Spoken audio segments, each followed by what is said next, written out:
आपका स्वागत है। प्रणाम ऋषिगण।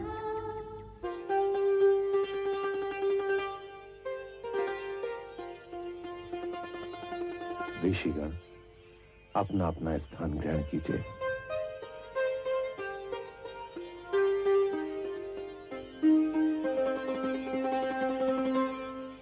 शौनक ऋषि, अभी तक जो कथा का वर्णन किया गया उसमें कामदेव के शरीर को पुनः जीवित करने का उत्तर तो प्राप्त हो गया होगा।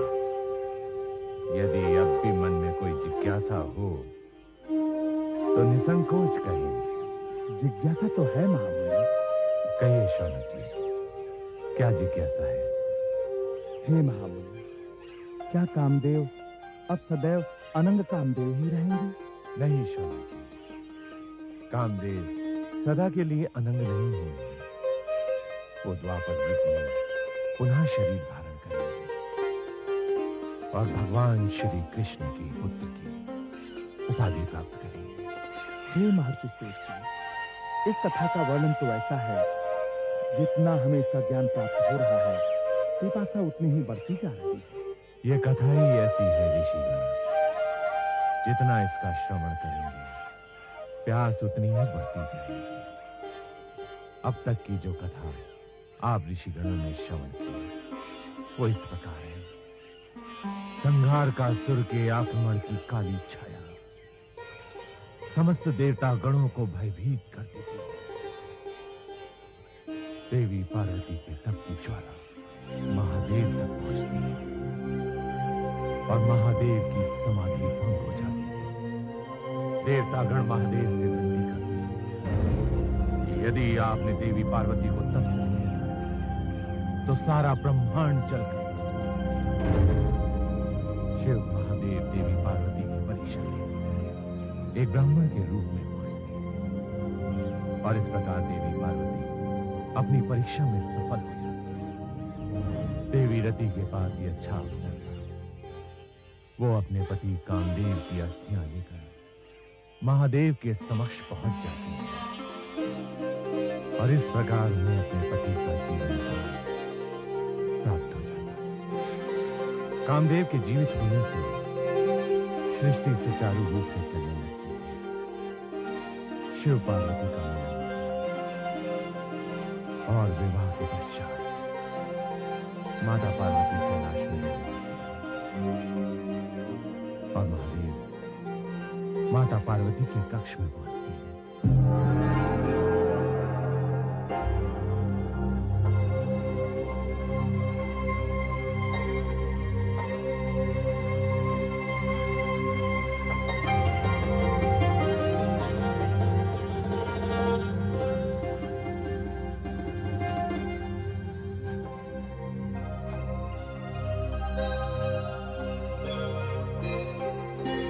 प्रणाम स्वामी।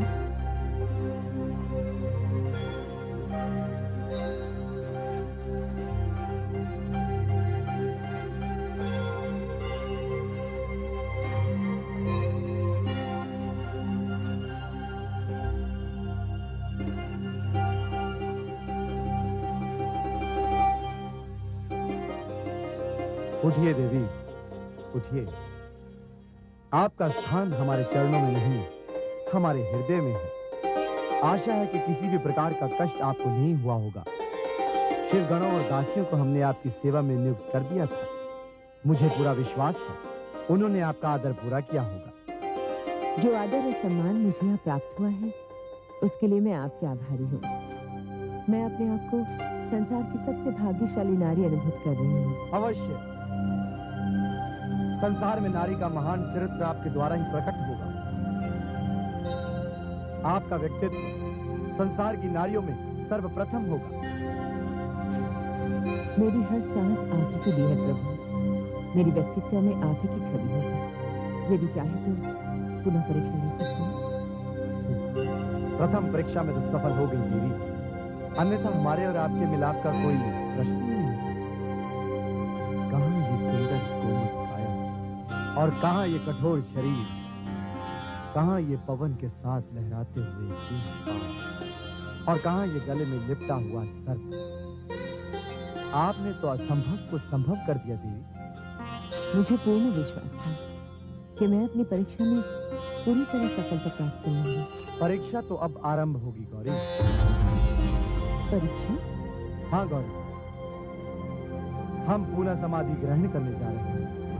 समाधि? हाँ, वही समाधि जिसे आपके तप की ज्वाला ने भंग कर दिया। हमारी वो समाधि विशेष है, हमें उस समाधि को ग्रहण करना ही होगा। हम तो आपसे जाने की अनुमति प्राप्त करने आए हैं।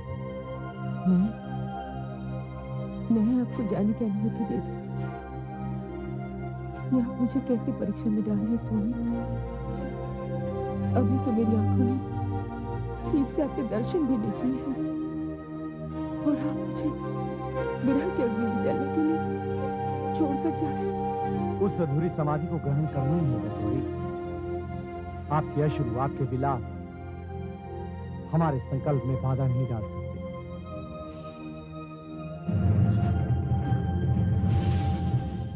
नारायण नारायण नारायण। प्रणाम प्रभु। प्रणाम देवी। प्रणाम ब्रह्मदेव। नारायण, समस्या तो और भी गंभीर होती जा रही है। महादेव पुनः समाधि में चले गए हैं प्रभु। अब देवगणों को अपने लक्ष्य की प्राप्ति के लिए कब तक प्रतीक्षा करनी पड़ेगी प्रभु? हे जगत पालक, इस गंभीर होती जा रही समस्या का समाधान अब आपके हाथ में ही है प्रभु। आप तो जानते ही हैं प्रभु कि तारकासुर के पुत्र संहारकासुर ने जो विनाश लीला फैलाई है वो केवल देवलोक तक ही सीमित नहीं है, ब्रह्मलोक और विष्णु लोक तक फैलने वाली है। तारकासुर ने तो ब्रह्मलोक और विष्णु लोक को अपने अधीन करने का निर्णय ले लिया है। ब्रह्मदेव से मिले त्रिलोक विजेता के वरदान पर उन्हें गर्व होना निश्चित ही है। नारायण नारायण, यदि पिताश्री ने तारकासुर को वरदान दिया था तो साथ में उसका अभिशाप भी तो था कि पार्वती और महादेव का पुत्र उसकी मृत्यु का कारण बनेगा। नारायण, हमें तो शीघ्र से शीघ्र महादेव के उस अंश को प्राप्त करना था जो तारकासुर की मृत्यु का कारण बने, किंतु महादेव के पुनः समाधि में चले जाने से समस्या वहीं की वहीं बनी हुई है। ब्रह्मदेव का अभिशाप अवश्य पूर्ण होगा, इसमें बाधा कैसी है देवर्षि? तारकासुर का अभिमान उसके विनाश का कारण बनेगा, उसकी मृत्यु में कोई बाधा नहीं डाल सकता है देवर्षि। किंतु बाधा ही तो पड़ चुकी है प्रभु। बाधा? महादेव ने तो मातेश्वरी उमा के लिए कैलाश पर एक विशाल महल का निर्माण कराया है। विस्मय की बात तो यही है कि उस विशाल महल में स्वयं महादेव ने एक रात्रि भी नहीं बिताई। नारायण नारायण। प्रभु, देव बंधुओं को बड़ी आशा थी कि विवाह के उपरांत उन्हें उनके लक्ष्य की प्राप्ति हो जाएगी, उनका छिना हुआ देवलोक उन्हें वापस मिल जाएगा, किंतु अब नारायण नारायण, अब तो लगता है इंद्रदेव को किसी अन्य देवलोक में ही सर छुपाने के लिए बाध्य होना पड़ेगा प्रभु।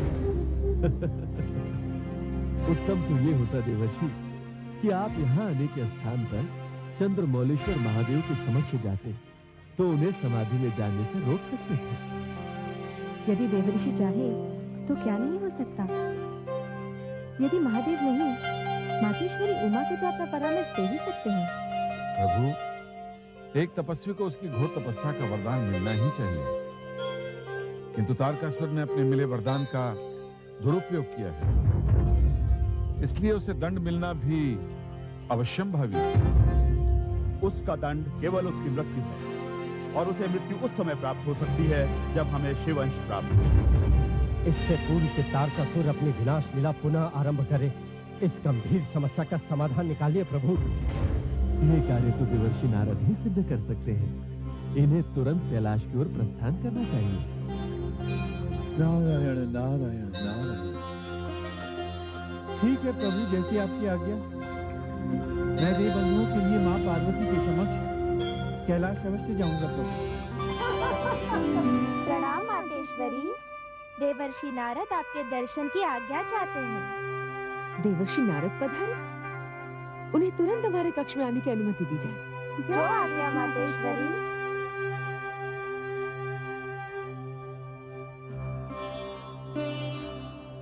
प्रणाम देवर्षि, मातेश्वरी उमा ने आपको अंदर बुलाया है देवर्षि। नारायण नारायण नारायण नारायण। नारायण। प्रणाम देवर्षि, आपका स्वागत है। आइए, पधारिए। इस स्वागत सत्कार के लिए कृतज्ञ हूँ माता। यहाँ आने का तात्पर्य आपको विवाह की बधाई देना तो था ही माता, साथ ही अभिलाषा ये भी थी कि इस बहाने आपके और मेरे इष्ट महादेव के दर्शन भी प्राप्त हो जाएंगे। महादेव दिखाई नहीं पड़ रहे माता? ये संयोग की बात है देवर्षि कि आप यहाँ पधारे और देवादिदेव बनने हैं। किंतु आप तनिक भी चिंता न करें, आपकी अतिथि पूजा अवश्य की जाएगी। नारायण नारायण। माता, मेरी कैसी अतिथि पूजा? मैं तो स्वयं दास हूँ। मेरे लिए तो इतना ही पर्याप्त था माता कि मेरे इष्ट देव के दर्शन हो जाते, किंतु दुर्भाग्य है उनके दर्शनों के बिना ही लौटना पड़ेगा। पर माता, कितनी अनुचित बात है ना कि नवविवाह के उपरांत भी वधू को वर के सानिध्य से वंचित रहना पड़ रहा है। नारायण नारायण। आपके मुख पर व्याकुलता के भाव माता। क्षमा करें मातेश्वरी, मेरी जीवा से कोई अपशब्द, कोई अनुचित बात तो नहीं निकल गई? यदि अनजाने में ऐसा कुछ हो गया है माता, तो मैं क्षमा प्रार्थी हूँ। इसमें आपका कोई दोष नहीं देवर्षि। नारायण नारायण। दोष तो आपका भी नहीं है माता। मैं तो आपका इसे दुर्भाग्य ही समझूंगा कि महादेव इस प्रकार आपको अकेला छोड़कर स्वयं वन में चले गए। आपको यातना देने के अतिरिक्त उनका और क्या अभिप्राय हो सकता है माता? इसे भी मैं अपना सौभाग्य ही मानूंगी। इस पीड़ा में भी मुझे सुख शांति का ही आभास होगा। नारायण नारायण। ये तो आपकी महानता है माता पार्वती, जबकि सत्य ये है कि आपकी ये पीड़ा 1 दिवसीय या 2 दिवसीय नहीं, अपितु अनंत है, अनंत। एक विवाहिता स्त्री के लिए कितने दुर्भाग्य की बात है कि वो अपने सुहाग का सुख न भोग सके। जिस भक्तों ने उन्हें प्राप्त करने के लिए इतनी अड़चनें गुजरती है, वो किस तरह उनसे अलग रहना स्वीकार कर सकते हैं? मन की अभिलाषा तो यही थी कि मैं स्वयं ही उनके साथ चली जाऊं। उनके बिना तो जीवन में श्वास लेना ही व्यर्थ है, किंतु उनके आदेश के सामने मुझे शीश झुकाना ही पड़ा। नारायण नारायण। आपका उनसे विवाह हुआ है माता, आपका उन पर पूर्ण अधिकार है। मैं देवादिदेव को रोकने का पुनः प्रयास करूंगी। नारायण नारायण। समस्त देवगणों के लिए कितनी प्रसन्नता का विषय था कि इस विवाह के उपरांत उन्हें उनके लक्ष्य की प्राप्ति हो जाएगी। तारकासुर जैसे असुर के विनाश का साधन प्राप्त होगा। किंतु अब तो लगता है तारकासुर की कृपाण देवगणों के सर पर हमेशा लटकती रहेगी। तारकासुर के लिए ये सूचना किसी अभिशाप से कम नहीं। शिव और पार्वती का विवाह असंभव है। इस सूचना में हमारी मृत्यु की घोषणा के अतिरिक्त और कुछ नहीं। आप में से कौन है जिसने अपनी आंखों से शिव पार्वती का विवाह देखा है? इस दास ने अपनी दृष्टि से देखा है स्वामी। कैलाश में बड़ी धूमधाम से विवाह का उत्सव मनाया जा रहा है। केवल इतना ही नहीं, शिव ने विश्वकर्मा को आदेश देकर पार्वती के लिए विशाल भवन बनवाया है। सारे कैलाश में इस समारोह के चर्चे हैं। जो दृश्य अदर्शनीय है वो तुम्हारी आंखों ने देखा कैसे? ये सूचना तुम हमारे समक्ष लेकर आए हो। ये हमारे विनाश की सूचना है और हमारे विनाश की सूचना देने वाला केवल मृत्यु दंड का अधिकारी है। प्रभु प्राण, इस अपराध के लिए हमें क्षमा कर दीजिए प्रभु। हमें जीवन दान दीजिए प्रभु, हमें जीवन दान दीजिए। हमें क्षमा कर दीजिए प्रभु, क्षमा कर दीजिए। तारकासुर की राज्यसभा में अपराधी को क्षमा नहीं, मृत्यु दंड दिया जाता है।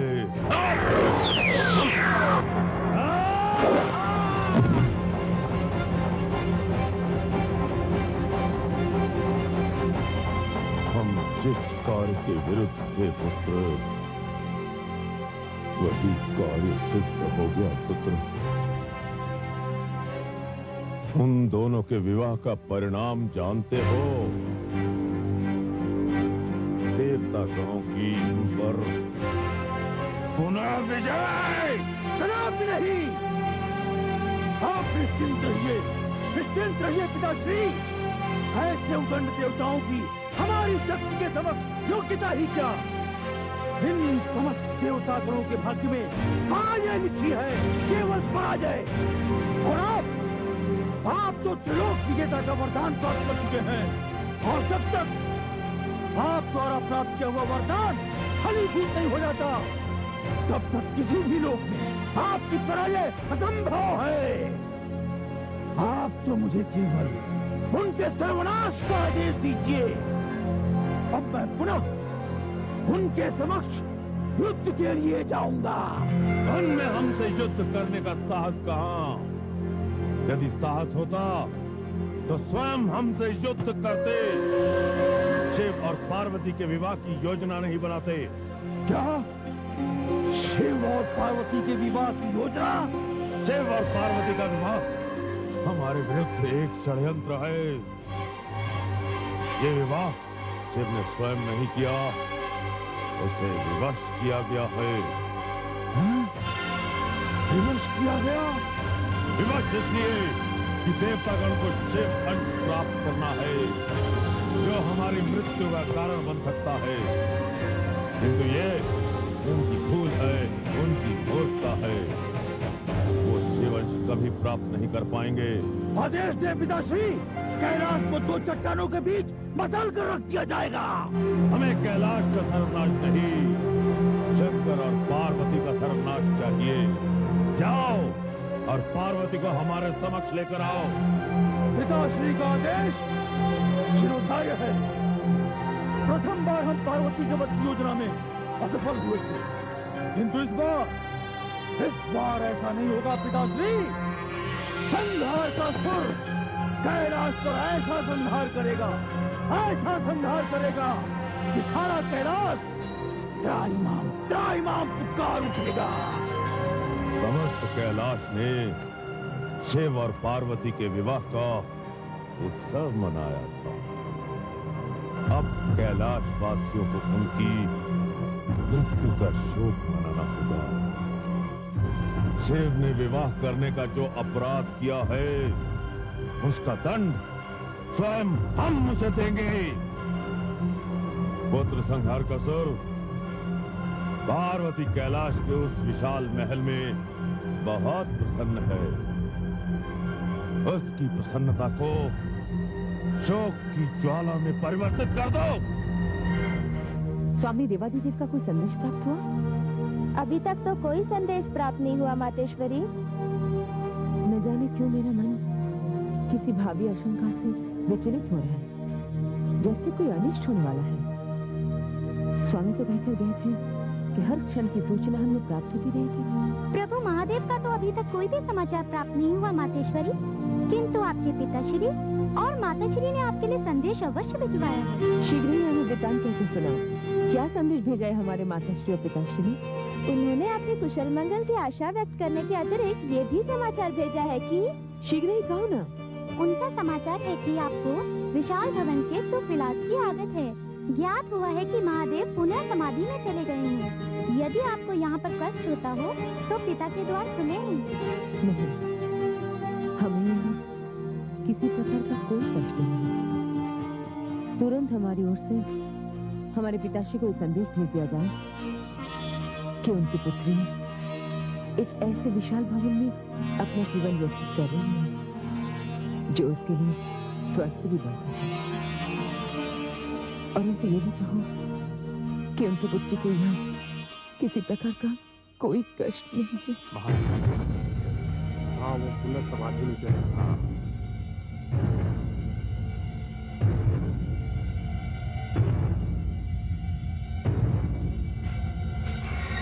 प्रणाम मातेश्वरी। ये क्या शिष्टता है? यहाँ प्रवेश करने का साहस किस तरह किया आप लोगों? क्या आप शिवगणी नहीं जानते? इस कक्ष में केवल नारियों को आने की अनुमति है। क्षमा करें मातेश्वरी, हमसे अपराध हो गया। अब ये घोर अपराध हमसे कदापि नहीं होगा मातेश्वरी। हम नहीं जानते थे कि आप यहाँ विद्यमान हैं। जय, हमारे भवन के द्वार पर तो नियुक्त नहीं, जो शिवगण ऐसे अंदर चले आए। भवन के द्वार पर प्रभु देवादिदेव ने नंदी और भृंगी की नियुक्ति की थी मातेश्वरी उमा। शीघ्र विश्वकर्मा से कहो कि हमारे समक्ष उपस्थित हों। जो आदेश मातेश्वरी।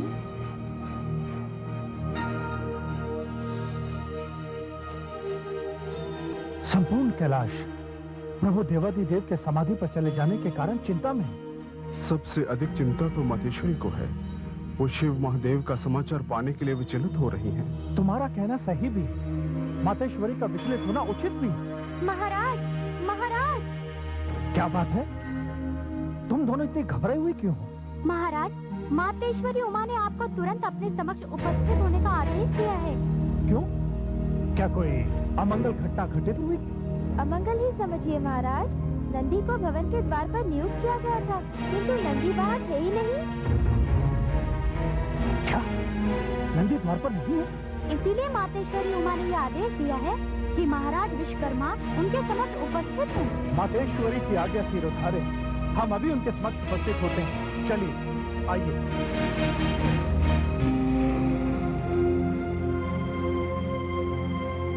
प्रणाम मातेश्वरी।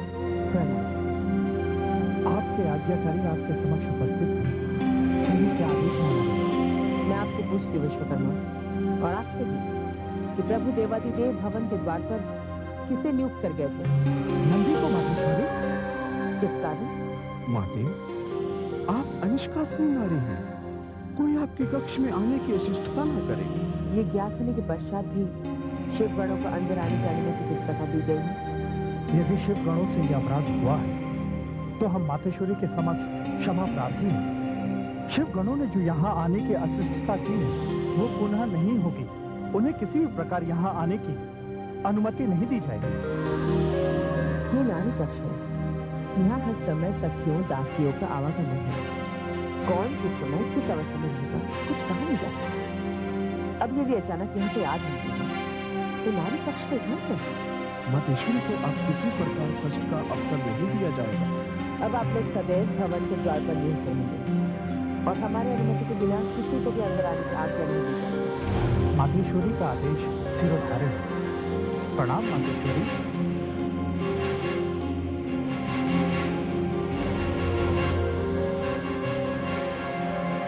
हमारे भवन और हमारे कक्ष के आसपास कोई भी अपरिचित व्यक्ति अगर दिखाई दे, तो उसकी सूचना तुरंत विश्वकर्मा को पहुंचाएगी।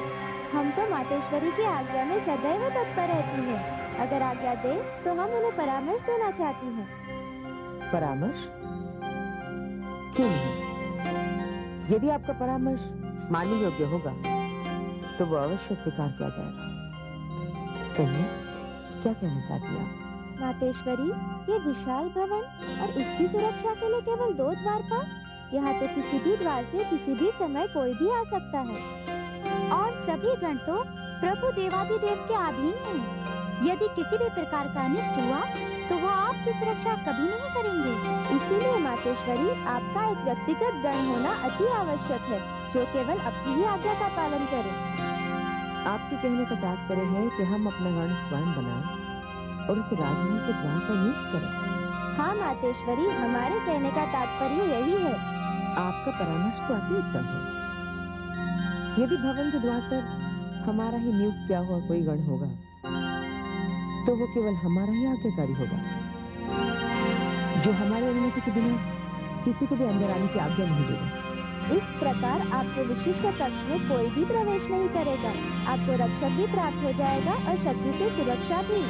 आपका कहना बिल्कुल उचित है। हमें अपनी सुरक्षा के लिए स्वयं भी कुछ करना है। शत्रु का कोई भरोसा नहीं।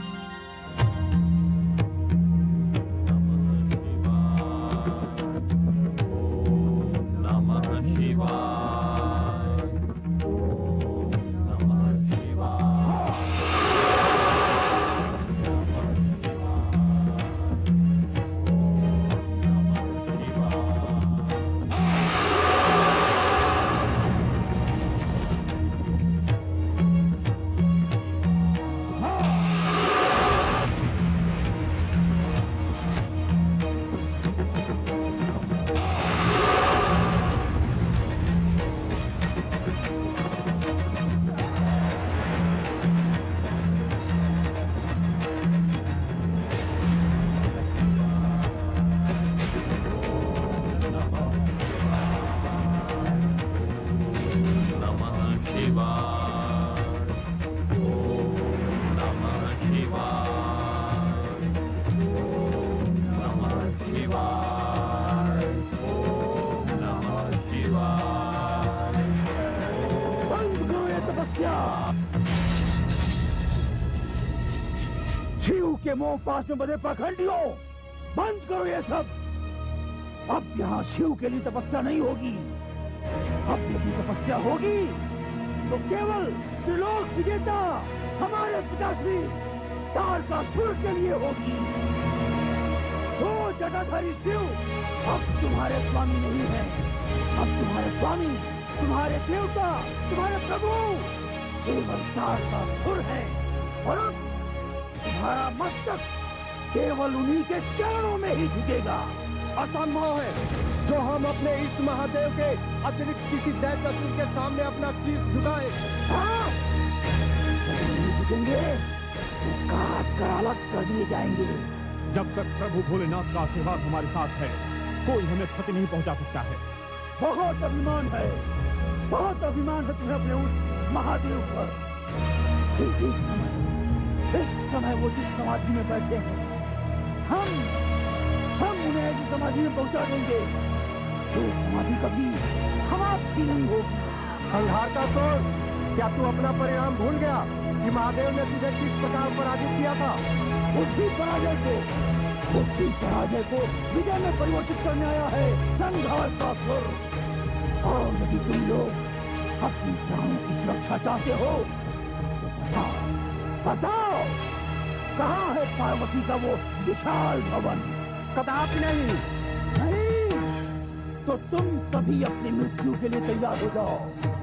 और यदि जीवन दान चाहते हो तो जाओ और अपनी मातेश्वरी को हमारा संदेश दो। वो हमारे समक्ष उपस्थित हो। संहारकासुर, मातेश्वरी तक पहुंचने के लिए तुम्हें हमारे साओं को लांघकर जाना होगा। तुम जाओ, स्वयं शिव की पार्वती को हमारा बंदी बना जाने दो। नहीं रोक सकते। पार्वती ने शिव से नहीं, अपने दुर्भाग्य से अपना विवाह किया है।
मातेश्वरी।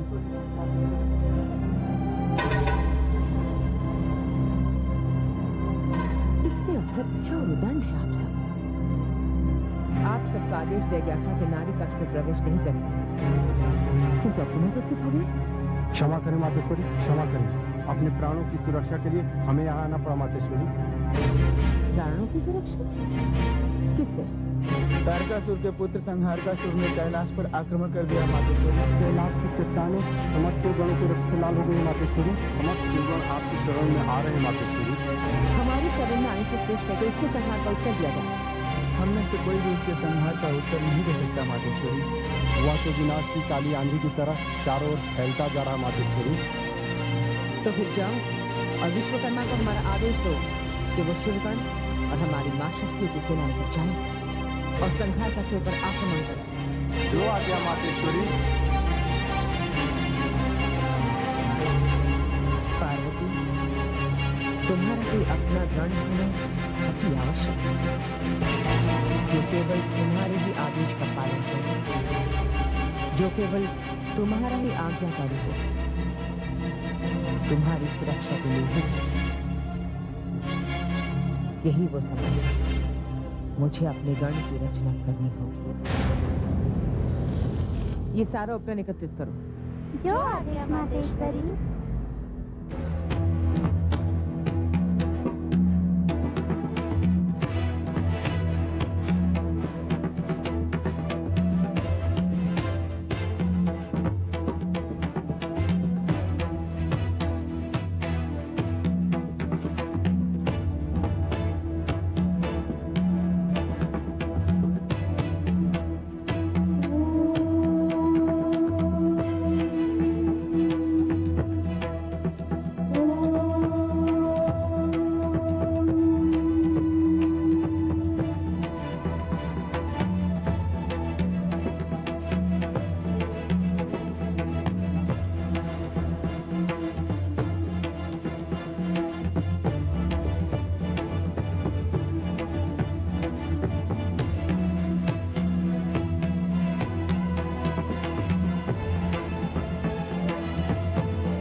पुत्र